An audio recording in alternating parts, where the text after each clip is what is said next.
E dando continuidade a esse tema, para que a gente possa aí amarrar muitos dos conceitos que foram trazidos pelos nossos painelistas, a gente continua com o nosso amigo Marcos Tabajara, diretor de vendas e canais Brasil da Apgate, que vai nos trazer um tema muito interessante que vai deixar a gente dormir bem. Por quê? Porque ele vai falar de insônia cibernética.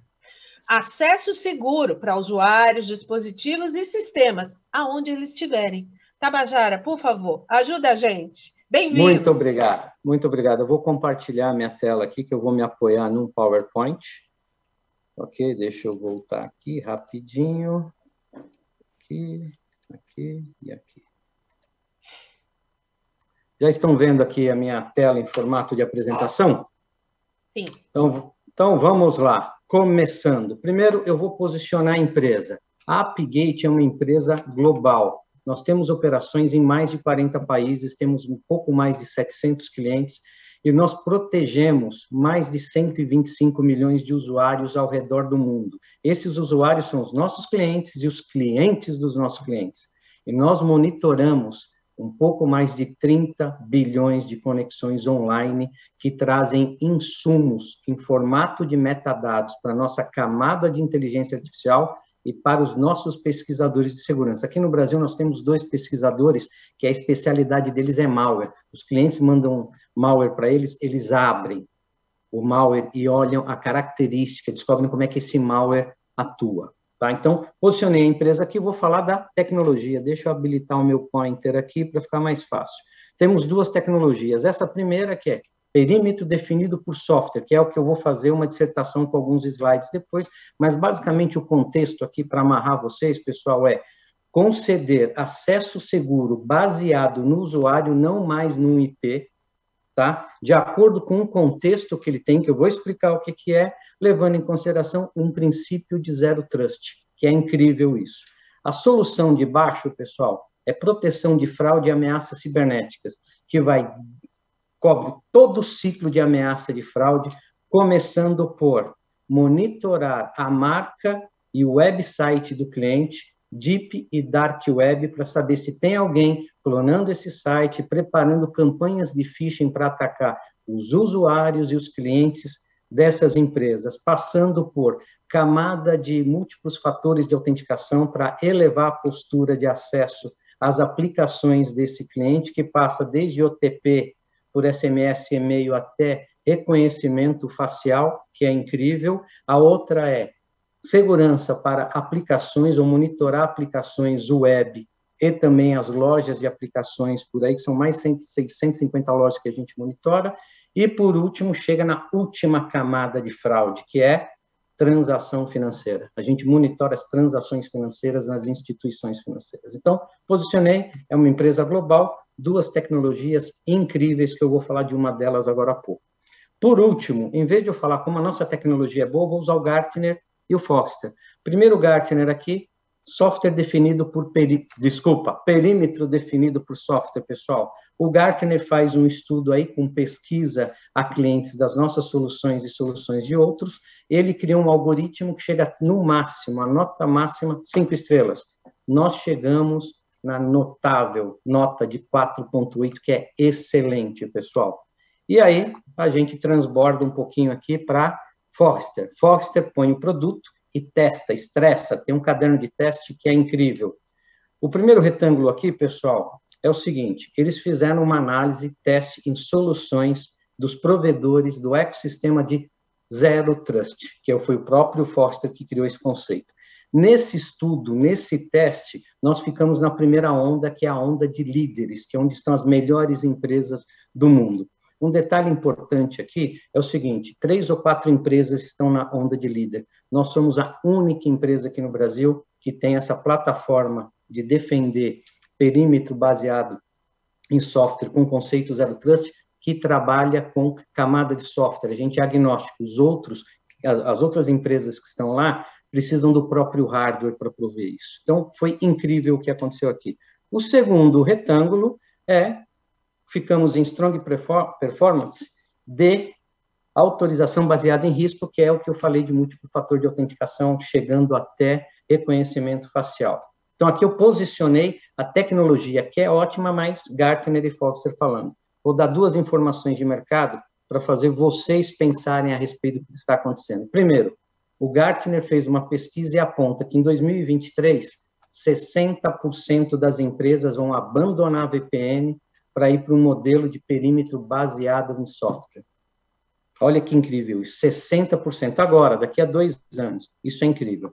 Outra informação que a gente tem é que o mercado total, tamanho desse mercado vai ser em 2025 de 38 bilhões de dólares. Eu não estou olhando só o tamanho do mercado aqui, eu estou olhando a prioridade que as empresas vão dar para essas soluções nas quais a AppGate está inserida. Então, eu posicionei a empresa, tecnologia, usei o reconhecimento da indústria para falar que a gente é muito boa. Então, agora eu vou direto ao assunto que é insônia cibernética, pessoal. Base do que a gente estava falando agora no excelente painel aí com os nossos amigos do mercado de segurança de grandes empresas, a gente tem aqui. O que a gente tem aqui, pessoal? É um ambiente híbrido que cresceu muito. Então, um ambiente normal aqui. Você tem soluções no modelo de SaaS, ainda se mantém soluções on-premises, e isso vai ser perene, e um modelo multi-cloud. Então, você tem 3 ambientes híbridos totalmente diferentes um do outro. Isso cresceu muito em função da necessidade de ir para o mundo digital, de realizar negócios no mundo digital. A pandemia foi um agente catalisador disso, mas o modelo já estava aí. A pandemia acelerou, ok? E qual que é o resultado disso? Primeiro, o ambiente é totalmente híbrido para qualquer empresa. Segundo, ampliou demasiadamente a superfície de ataque. Cada um desses ambientes, o próprio ambiente tem vulnerabilidades inerentes, aí vulnerabilidade no sistema operacional, na maneira de acessar, no código-fonte da aplicação. Um outro detalhe importante que é o seguinte, se evoluiu muito nos ambientes de TI, mas o modelo de conexão continua o mesmo. Remoto local é baseado em rede e não no usuário. E vamos lembrar que o conceito de conexão baseada em rede, que é o que VPN usa, é primeiro conecta e depois autentica, mas depois que você conectou, o hacker pode pular a autenticação e já está dentro do seu sistema, ok? Mas olhando para esse ambiente aí, pessoal, a pergunta é, onde que está o perímetro? O Douglas, inclusive, no painel anterior aí, ele usou o termo perímetro. O perímetro é o seguinte, pessoal, o perímetro se dispersou e se agrupou depois em volta do usuário. O novo perímetro é o entorno do usuário. O novo perímetro é a camada 8. Camada 7 vai até a aplicação, camada 8 é o usuário. Tá? Então, essa transformação forçou as tecnologias de segurança a buscar inovação ou buscando elevar a estatura de segurança. Mas trouxe uma complicação inerente. O que é? As empresas hoje, para proteger um ambiente parecido com esse, elas têm firewall, VPN, que é aquela questão que eu comentei com vocês, que primeiro concede acesso, depois autentica, e a VPN só vai até o gateway do cliente, do gateway para frente é a aplicação que tem que fazer a autenticação do usuário, aí os clientes passaram a usar firewalls para fazer segmentação interna, VLAN, que é muito bom, mas não é fácil implementar e dar manutenção, controle de acesso aí de NAC, lembrando que o NAC é muito bom conceito, mas é só para rede local, não é para ambiente híbrido, microsegmentação, essa tecnologia é incrível, pessoal, evita movimento e ataques laterais, gerenciamento de identidade e cofres de senha, mas isso traz uma complexidade inerente. Um dos resultados dessa complexidade inerente, até porque não são todos os clientes que conseguem implementar isso num tempo satisfatório, foi o seguinte, continua sendo constante o aumento contínuo dos ataques de segurança da informação baseado em roubos de credencial e elevação de privilégios. Tá? Ele rouba as credenciais dos usuários, volta com ataque de ransomware ou roubo de informações. É o jeito que o hacker tem de monetizar de maneira rápida. Roubou as credenciais do usuário, começa a atacar com ransomware e pede resgate. Com vazamento de informação, a mesma coisa. E tem um último item ali, que vai ser um outro agente catalisador em função de multas, que é a LGPD, a Lei Geral de Proteção de Dados. Então, basicamente é o seguinte, o que tira o sono dos nossos clientes aí? É a complexidade do ambiente de TI, baseado num modelo de conexão antiquado. Como é que a gente resolve isso, pessoal? Tem dois conceitos que são incríveis. O primeiro é esse de cima aí, que é da Cloud Security Alliance. Ela fala basicamente, olhando o cloud, uma conexão segura é uma conexão dinâmica, ponto a ponto, que liga o usuário ao recurso ao qual ele tem direito. Esse conceito aí, esquece que é só para cloud, mas esse conceito aí é incrível. Embaixo temos o Forrester com o conceito de Zero Trust, que é basicamente o seguinte: em vez de confiar em todo mundo, desconfia de qualquer tipo de entidade, sendo interna ou externa, e leve em consideração que o mundo é híbrido. E a Forrester escreveu o conceito de Zero Trust há 10 anos atrás, 2010, ok? Então, basicamente é o seguinte: temos um cenário que se complicou muito, segurança da informação, e temos a possibilidade de ser um remédio para dar sono aos nossos clientes. Vou falar da nossa solução, que é a nossa plataforma de perímetro definido por software, que é o SDP da AppGate. Nós nos baseamos em 3 pilares, pessoal. O primeiro à esquerda, que é a gente não olha rede para fazer conexão, a gente é focado na identidade do usuário, quem que é esse usuário. A outra coisa é o seguinte, ali no meio, autorizações online, tanto para conceder acesso quanto para revogar o acesso que esse usuário tem direito, de maneira adaptável, de maneira constante. Mudou alguma coisa, se muda a capacidade e amplitude de acesso.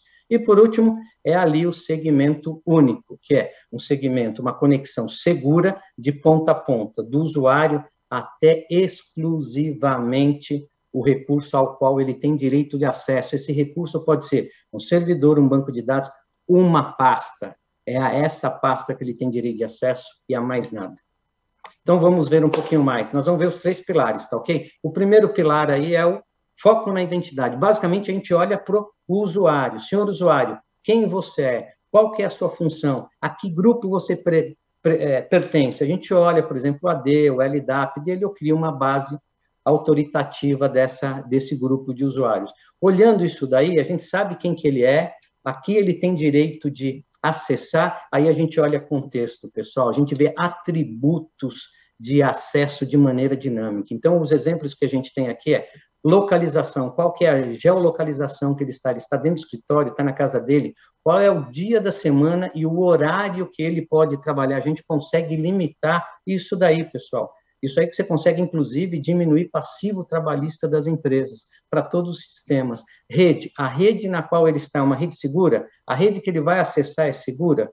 Um ponto abaixo aí, pessoal, postura do dispositivo. Se é um laptop, o sistema operacional está habilitado? O antivírus é homologado pela empresa, tem anti-ransomware, tem anti-malware e está habilitado? Essa é a postura. Sistemas externos, pessoal. Sistemas externos pode ser desde um alarme do antivírus que detectou um vírus em algum lugar, pode ser um trouble ticket do seu software de helpdesk, ou pode ser, por exemplo, um que um cliente nosso usa, que é incrível. Ele criou o 3º fator de autenticação. Ele pega o Spotify, e o Spotify tem que estar ligado para dar acesso à rede. Se ele tiver só instalado, mas não tiver ali on, não se chega a acessar a rede, a plataforma que ele precisa. Esse cliente é muito inteligente, incrível o que ele fez. E o inverso é verdade, né? Se tem alguma coisa, algum sistema, tipo um TeamViewer instalado, ok, mas se estiver funcionando, pode diminuir a quantidade e amplitude de acesso que esse usuário tem direito. Depois disso, pessoal, nós vamos para essas autorizações online. Esse aqui é um escritório típico. Vamos se concentrar aqui na moça de finanças. Ela tem direito de acesso. Vocês vão perceber que é túnel unificado e criptografado para cada aplicação que sai do usuário. Então, ela vem aqui em SaaS, ela tem o Salesforce, on-premises, ela servidor de arquivos e SAP e também Azure. Então, ela está aqui, está tudo em conformidade, o contexto está ajudando, dentro do escritório, rede local, a postura da máquina está certo, dia da semana e horário para trabalhar está ok, perfeito. Só que aí essa usuária de finanças vai fazer uma viagem. Ela sai do escritório dela e vai para o aeroporto. Mudou a rede, mudou o dispositivo, ela está usando um smartphone. Isso de maneira automática e dinâmica restringiu a área e a amplitude de acesso dessa dessa usuária aí, tá ok? Você leva em consideração, por exemplo, da impressão que ela está à noite acessando a rede dela do Wi-Fi do aeroporto. Então, restringiu bastante, ok? Então, contexto é muito importante de maneira dinâmica. Mudou o contexto, muda-se a amplitude de acesso ao qual o usuário tem direito, também de maneira dinâmica. Segmento único, pessoal, isso aqui também é incrível. Primeiro ponto, a gente conecta o usuário até o recurso que ele tem autorização de acessar, ok? E a comunicação é segura e criptografada com túneis unificados. Vou pegar um exemplo aqui. A Suzana tem direito a acessar esse sistema dentro de um servidor. Ela só enxerga esse sistema. Se ela tentar navegar dentro do servidor ou em outro servidor, ela não consegue, pessoal. E isso é incrível. Numa conexão totalmente segura, com a chave de criptografia, que é nossa, usando o TLS 1.2, garante segurança a um nível extremo. Outro ponto importante é que, com esse conceito, a gente usa microsegmentação e ofuscação dos ativos. O que é isso aí? A Suzana, ela acessa essa aplicação, mas não consegue acessar um servidor de arquivos que está dentro da mesma cloud que a gente está vendo aqui. Ok? O que é ofuscação? Vamos pegar o exemplo que alguém no painel deu. Está dentro de uma cafeteria e vai passar um e-mail, vai fazer um acesso ao CRM. A ofuscação serve para um hacker que estiver lá escaneando aquela rede Wi-Fi da cafeteria, não enxergar o usuário do nosso produto. Com isso, ele não é passível de ataque. Então, microsegmentação impede movimento e ataques laterais, ofuscação torna o usuário invisível ao ambiente. Mais um passinho para frente, lembrando que isso serve de maneira transparente ao ambiente híbrido de TI. Vamos pegar o Carlos aqui, que é analista de banco de dados. Ele tem acesso a um servidor de arquivos em cloud, um banco de dados em cloud, mas a outro banco de dados ele tem acesso simultâneo dentro do data center dele. E tudo isso, pessoal, é transparente. O usuário não sabe onde está o banco de dados, ele não precisa saber, ele não precisa saber onde está a aplicação dele. Lembrando que tudo isso no modelo dinâmico, em tempo real, conforme o contexto do usuário, baseado na identidade dele, o que é incrível. Você para de olhar a rede, para de fazer conexão baseada no IP da máquina, no IP daquele dispositivo. Para finalizar, acho que vai dar tempo de terminar no tempo aqui, vamos lá? Casos de uso, pessoal. Acesso remoto e seguro com substituição de VPN. Pessoal, usuário remoto, usuário em trânsito, lojas, centros de distribuição, uma coisa super interessante, ATM, cash dispenser, essas máquinas que a gente pega dinheiro de banco, a conexão é VPN, a gente substitui isso sem latência nenhuma, melhorando o uptime dessas máquinas. Depois, lembrando, ambientes híbridos, ok? Data center local, multi-cloud e, qual foi o outro que faltou? On-premises, perfeito? Dois casos aqui que são semelhantes. Modelo SaaS, baseado em Zero Trust, e SD-WAN. Por que os dois são semelhantes? O modelo que o Gartner desenhou para SaaS é baseado na conexão via VPN, e o mesmo modelo se usa em SD-WAN. As características de VPN conecta primeiro e depois autentica e só leva até a porta do gateway, não até a aplicação. O princípio vulnerável continua nessas duas tecnologias que são ótimas. E SaaS olha cloud e não ambientes híbridos. Proteção para sistemas legados e ambientes de internet das coisas, pessoal. Estou falando de internet das coisas, estou falando de AS400, mainframe, rede escada, pessoal. A gente consegue dar acesso seguro até essas aplicações. Dois pontos juntos, porque o princípio aqui é o mesmo, uma vez que a gente entrega o usuário o acesso seguro somente ao recurso ao qual ele tem direito, você já diminui aí o excesso de privilégios que terceiros têm, e também o mesmo princípio é aplicado ao pessoal de desenvolvimento, pessoal interno, que pega dado no CRM, põe num banco de dados e começa a espalhar. O princípio é o mesmo. E, por último, terminando aqui a minha apresentação, fusões e aquisições. As empresas que estão num processo, passaram por um processo de comprar outras empresas, enfrentaram dois problemas na hora que se juntam as empresas. É a integração da infraestrutura de TI e também de segurança da informação. A gente normatiza, a gente padroniza o acesso seguro local ou interno dentro da empresa e também remoto. Pessoal, corri um pouquinho, porque são 20 minutos. Se vocês têm interesse nesse assunto, está aqui meu e-mail, meu telefone. Se quiser uma apresentação técnica, uma demonstração desse produto ou do produto de fraude, peço a gentileza que entre em contato ou aviso o pessoal do Security Leaders, que vai ser uma satisfação enorme poder voltar a conversar com vocês. Muito obrigado. Muito obrigada a você, Tabajara, pelas informações, pelas excelentes informações que você passou para a gente e para a nossa audiência.